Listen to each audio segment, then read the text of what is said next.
Welcome to Burlap Teachers. Enjoy the video. In this video, I will explain how to make cookies flat. First, let's talk about butter. Using melted butter instead of softened butter encourages more spread, leading to a flatter cookie.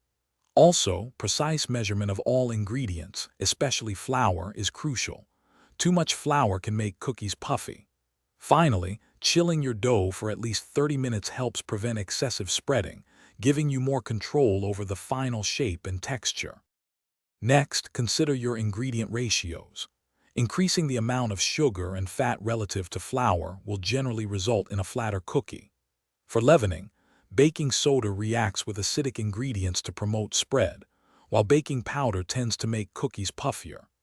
Baking at a slightly lower temperature, around 350 degrees Fahrenheit, for a longer time allows the cookies to spread out before setting, contributing to that desired flat profile. Proper dough preparation is also key. Overmixing your dough develops gluten, which can make cookies chewier and less likely to spread.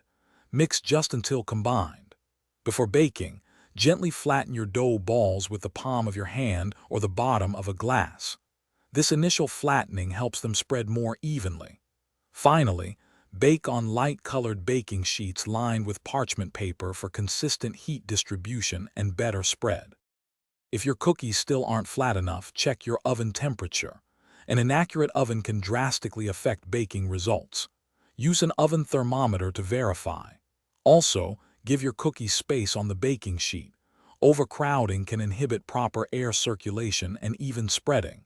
For more kitchen tips and great deals, check the description below for a link to these fantastic leak-proof containers and other helpful items.